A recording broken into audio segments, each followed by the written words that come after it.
Olá, amigos aprendizes do Evangelho. Estamos no capítulo 11 do livro Os Mensageiros.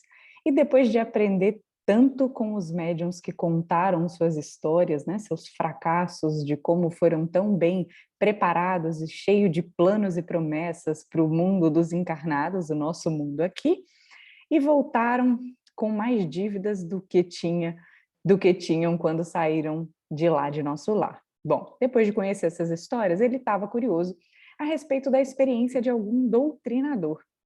Para quem talvez não esteja familiarizado, né, com as práticas espíritas, nos centros, né, nos grupos espíritas, nós temos o exercício da mediunidade, né, daqueles que vêm com mediunidade ostensiva, porque no fim das contas todos nós somos médiums de alguma forma, né, com nossas intuições. Porém, algumas pessoas são designadas para conduzir as reuniões mediúnicas, para manter diálogos, né, de esclarecimento com os espíritos sofredores, ou os espíritos perdidos, ou espíritos que propositadamente queiram fazer o mal, né, estejam planejando, enfim. E esses encarnados, nós chamamos de doutrinadores, e usualmente eles não têm percepção mediúnica, né? Ou têm somente intuição, não são médios ostensivos, como nós utilizamos na terminologia espírita. Então, hoje nós vamos conhecer, junto com o André, a experiência do Belarmino, o doutrinador, e esse é o título do capítulo. Antes, porém, o André começa fazendo uma reflexão sobre a bondade divina que vale muito a pena nós destacarmos. Ele comenta que não só ele, mas vários, né, dos que fracassaram na Terra, a exemplo desses que ele tem conhecido a história, passaram por zonas de sofrimento depois que desencarnaram. Só que esse sofrimento não foi eterno. Foi um período, e assim que eles reconheciam a pequenez, né, assim que eles se humilhavam, vamos dizer assim, perante a grandeza divina, percebiam o erro que cometeram, logo eles estavam lá em nosso lar, já recuperados, já trabalhando para tentar de novo, e esse é um grande incentivo a todos nós, e é uma grandiosidade da lei divina, e uma das notícias boas, né, uma das boas novas que o Evangelho de Jesus, e mais diretamente, né, o Espiritismo, traz para a gente. Não tem sofrimento eterno. Se não for agora, nessa encarnação, vai ser numa encarnação futura, o nosso acerto, né, a gente efetivamente nos transformar.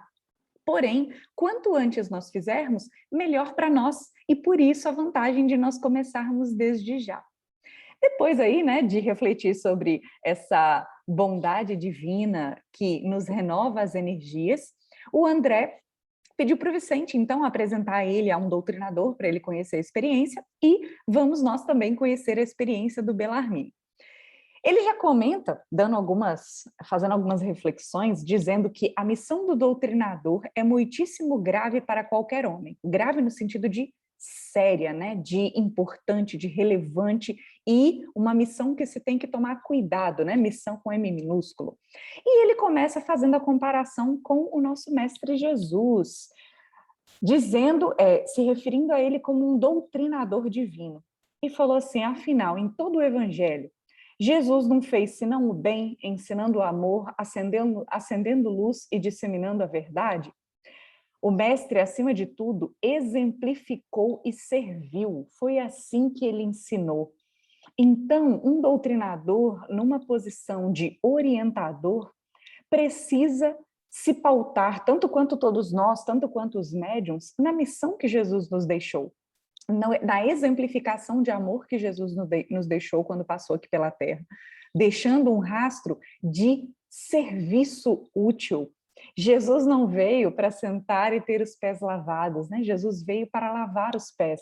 Jesus veio para nos trazer alívio, e ele fez isso demonstrando o amor durante todos os 33 anos que por aqui passou. E ele já se refere, comenta com o André assim, você deve estar até estranhando, né? Como é que eu fracassei sabendo tanto? Porque ele tem aqui um diálogo bonito, né, a respeito dessa missão de ensinar. E ele comenta que a tragédia angustiosa dele é a de todos os que conhecem o bem, esquecendo-lhe a prática. Um grande problema de todos nós, né? Porque Jesus nos diz, cada um segundo suas obras, não cada um segundo seus argumentos. O que importa mesmo é o que nós praticamos. Vamos ver então o que ele praticou aqui, o que ele fez de errado, ou o que ele deixou de fazer. Assim como os médiums, ele também saiu de nosso lar todo cheio de planos, né? Ele tinha uma tarefa de doutrinação no campo do espiritismo, cheio de preparação, veio encarnado com uma esposa abnegada, que foi a Elisa, que veio também para acompanhar ele nesse trabalho importante, para dar suporte. A tarefa dele ia consistir de um super trabalho baseado no Evangelho, né? Baseado especificamente no Espiritismo, tudo com o apoio necessário. Vamos ver que ele teve apoio desde a infância. E ele mesmo destaca: o que ele foi fazer ao doutrinar na Terra era ensinar primeiramente com o exemplo e depois com a palavra, porque afinal o conselho convence e o exemplo arrasta. Pelo jeito ele esqueceu disso, mas vamos lá. Ele comenta também, um negócio interessante, que duas colônias importantes que eram vizinhas de nosso lar estavam enviando vários médiums, né, pessoas, espíritos também falidos para resgatar e enviando-os como médiums para os trabalhos e queriam a cooperação para o envio de doutrinadores para que pudesse orientar o trabalho desses médiums que estavam a caminho da Terra. Ele se candidatou, né, apesar dos erros que ele tinha acumulados aí do passado, recebeu um super apoio e o objetivo dele era desempenhar atividades concernentes ao resgate pessoal dele e atender à tarefa honrosa de direcionar luzes aos nossos irmãos do plano visível e invisível, porque ele estaria ali dando um suporte, orientando os médiuns encarnados, e como doutrinador ele estaria ensinando, orientando os espíritos desencarnados também. Começou bem, desde criança, ele já nasceu numa família espírita, então ele teve desde a infância o suporte dos pais, o direcionamento, e por circunstâncias várias que ele achou que foram, assim, casuais, né? O tal do por acaso foi acontecendo, ele virou presidente de uma casa espírita. Com certeza não foi por acaso, né? A gente já está sabendo aqui que tinha sido tudo bem planejadinho. Os serviços eram promissores, as atividades eram nobres e construtivas, mas para começar os tropeços, ele se encheu de exigências, porque ele se empolgou com o fato dele estar na liderança. Um grande problema, né? Como já dizia lá o Homem-Aranha, com grandes poderes vem grandes responsabilidades. Ele não se atentou para isso. 8 médiums extremamente dedicados ao esforço evangélico oferecia colaboração ativa lá no grupo espírita. Lembra daqueles enviados aí pelas colônias vizinhas de nosso lar? Estavam lá conforme o planejado. Só que ele preferiu colocar acima de tudo o preceito científico das provas insofismáveis. Eita, então no exercício lá da mediunidade, ele queria ter certeza de tudo que estava acontecendo, ele queria usar o rigor científico, infelizmente parece que ele não aprendeu com Kardec, né? Mas ele queria a prova de tudo que estava acontecendo, e envaidecido dos conhecimentos que ele tinha ou que achava que tinha do assunto, ele acabou atraindo para o centro espírita amigos de mentalidade inferior que supostamente tinham uma falsa posição sobre cultura filosófica e pesquisa científica. Pelo jeito, não tinha o principal, que era o coração aberto, né? Não é que a filosofia e a ciência não sejam importantes, claro que é importante, é o tripé da doutrina espírita. Só que a gente não pode esquecer de colocar o amor acima de tudo, para esclarecer, para de verdade clarear a nossa mente e principalmente enobrecer as nossas intenções. Bom, esses tais amigos insensivelmente encheram a personalidade dele com estranhos propósitos egoísticos, porque esses amigos queriam demonstrações de todo tipo e ansioso para ter na esfera dele, na esfera particular, né, nas amizades, colaboradores com autoridade científica, ele fazia sobrar para os médiuns, porque ele exigia dos pobres médiuns longas perquirições nos planos invisíveis.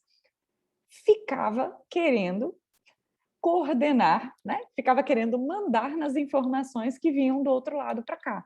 Não aprendeu também, né, com o Chico, não sei se era contemporâneo, mas, enfim, Chico hoje nos deixou uma exemplificação bem clara de que o telefone toca de lá para cá. Não somos nós que temos que coordenar o trabalho da espiritualidade amiga. Nós precisamos ser servos, porque eles lá estão com a visão muito mais aclarada e sabem qual deve ser a nossa condução. Nosso papel aqui é estudar, nos mantermos atentos, nos mantendo orando e vigiando, atento às instruções, atento às intuições da espiritualidade amiga, colocando sempre muito boa vontade, o coração muito aberto, e aí sim a gente vai saber o caminho certo designado por eles. Não era bem isso que ele queria, né? E, claro, como a consequência, o resultado era sempre negativo. Ele não tinha o que ele queria, e isso foi irritando ele. E começou a dúvida a tomar conta do coração. Devagarinho, devagarinho, foi a dúvida tomando conta, perdeu a serenidade, começou a ficar irritadiço e via nos médiuns companheiros de má vontade e de má fé. Da dúvida, ele passou à descrença destruidora. Olha que abusado, dizia ele, né, citando o passado. Não estávamos num grupo de intercâmbio entre o visível e o invisível? Não eram os médiuns simples aparelhos dos defuntos comunicantes? Olha a definição dele de médiuns. Por que não viriam aqueles que pudessem atender aos nossos interesses materiais imediatos? Como se fosse isso, né, que está ensinando no Evangelho. Não seria melhor estabelecer um processo mecânico e rápido para as comunicações, né, para não precisar dos médiuns, para pular o fator humano da coisa? Por que a negação do invisível aos meus propósitos de demonstrar positivamente o valor da nova doutrina? Olha a justificativa. Então, afinal, o que ele queria era mostrar que aquilo que a doutrina espírita trazia era verdadeiro, como se Kardec já não tivesse feito um trabalho extensivo nesse aspecto. Como sempre, o amparo está junto de nós. E a Elisa, aquela que viria como mulher dele para dar suporte, tentava chamar ele de novo para a esfera religiosa e edificante, onde ele mesmo poderia ter alívio do espírito atormentado. O Evangelho, todavia, é um livro divino, e enquanto permanecemos na cegueira da vaidade e da ignorância, não nos expõe seus tesouros sagrados. Afinal, o Evangelho é para quem tem olhos de ver, e principalmente coração para sentir.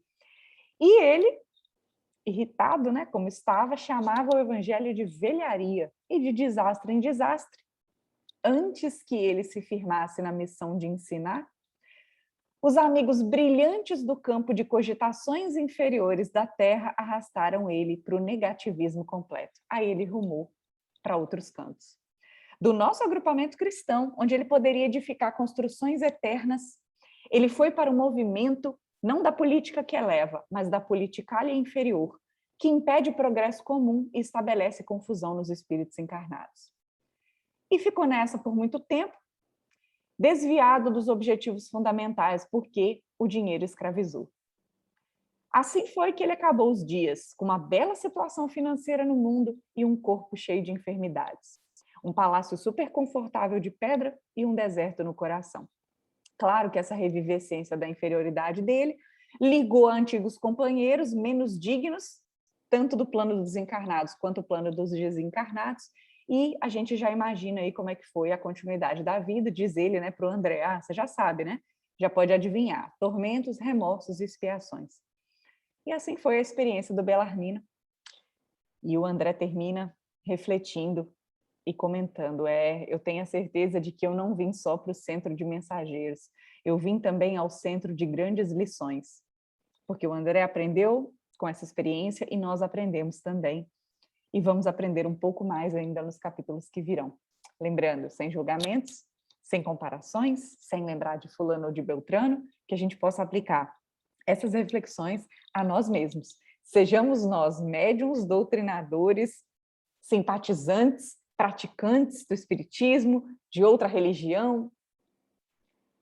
Vamos colocar isso dentro do nosso coração com a mensagem de o Evangelho de Jesus precisa ser sentido, compreendido, mas muito mais, principalmente, praticado. Até semana que vem.